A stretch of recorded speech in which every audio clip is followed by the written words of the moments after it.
سیدنا و شفیعنا و حبیبنا و مولانا محمد وعلی آلہ و اصحابہ دائماً ابدا۔ تم لوگ ذرا پیچھے جاؤ تاکہ دیکھ سکو مجھے، پیچھے جاؤ۔ سب اپنا انعام دیکھ رہے ہو، مقرر کو دیکھ ہی نہیں رہے ہو۔ آئی کانٹیکٹ بہت ضروری ہے۔ وقت مکمل ہوا چاہتا ہے۔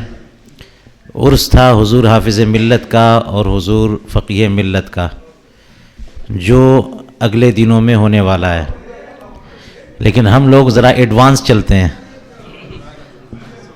ہمارا ادارہ جو ہے یہ وقت کے تقاضوں کو سمجھنے کی کوشش کرتا ہے اور ایڈوانس، اس لیے ہم آج ہی عرس حافظ ملت بھی کر لیا ہم نے، عرس فقیہ ملت بھی کر لیا، اور سبحان اللہ یہ رسمی انداز جو عرس ہوتا ہے اس رسمی انداز سے نہیں بلکہ نئے انداز سے۔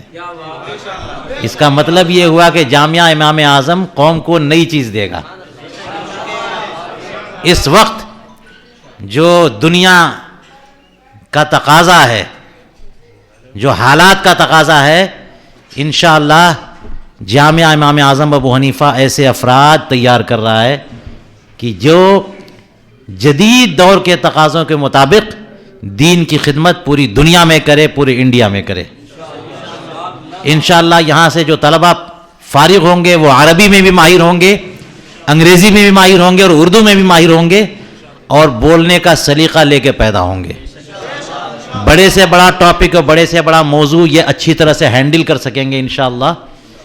ہم حضور حافظ ملت کی زندگی سے کیا سیکھنا چاہتے ہیں، حضور فقیہ ملت کی زندگی سے کیا سیکھنا چاہتے ہیں، مختصر طور پر غور کرنا چاہیے کہ حضور حافظ ملت نام ہے تعمیر قوم کا، حضور حافظ ملت نام ہے تعمیر مدارس کا، حضور حافظ ملت کی ذات، ان کی شخصیت سے جو مفہوم ہم اخذ کر سکتے ہیں وہ ہے کہ کس طرح سے ہمیں میدان میں کودنا ہے، کس طرح سے ہمیں کام کرنا ہے۔ اگر ہم آج کام نہ کریں تو جناب ہماری قوم پیچھے چلی جائے گی، پیچھے ہوتی چلی جائے گی۔ اگر اس زمانے میں کسی کو دین کا کام کرنا ہے، تعلیم کا کام کرنا ہے، تو اسے حضور حافظ ملت کی زندگی کو سامنے رکھنا ہوگا، اسے حضور حافظ ملت کی ہمت کو سامنے رکھنا ہوگا، ان کا طریقہ کار کو سامنے، ان کے طریقہ کار کو سامنے رکھنا ہوگا۔ ان کے نشان قدم کو چوم کر جو شخص آگے بڑھے گا انشاءاللہ وہ کبھی ناکامی کا منہ نہیں دیکھے۔ جس عزم اور جس حوصلے کے ساتھ حضور حافظ ملت نے مبارک پور کی سرزمین پر قدم رکھا، وہ حوصلہ ایسا ہے کہ ساری دنیا اسے سلام کرتی ہے۔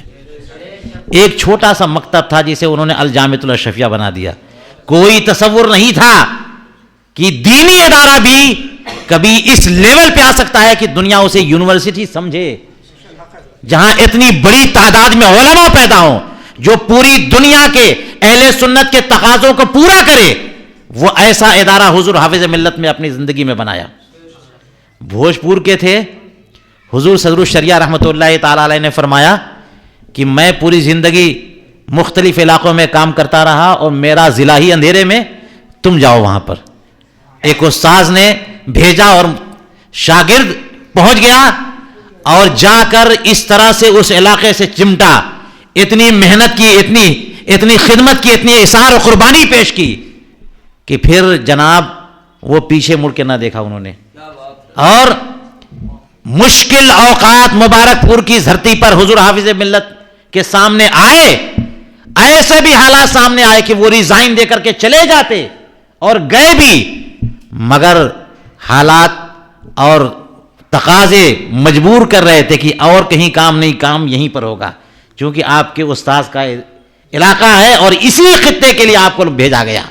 تو حضور حافظ ملت پہنچے وہاں پر، بالآخر انہوں نے اپنی زندگی میں، یعنی مدرسہ اشرفیہ سے مصباح العلوم سے اشرفیہ الجامعۃ الاشرفیہ تک انہوں نے اپنی زندگی میں پہنچایا، اپنی زندگی میں پہنچایا۔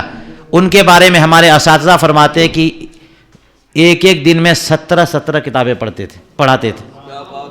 آج کل بڑی محنت سے کوئی 5-6 کتابیں پڑھائے تو پسینہ چھوٹ جائے، حضور حافظ ملت 17 کتابیں روزانہ درس دیتے، اور ان میں کوئی ایسی کتاب نہیں جناب جو منہاج العربیہ اور فارسی کی پہلی ہو، عربی اور اردو کی، علوم اور معارف کا خزانہ، منتہی کتابیں جن کو پڑھانا مشکل، حضور حافظ ملت درس دیا کرتے تھے، جبھی تو اتنے بڑے بڑے جلیل القدر علماء پیدا کیے۔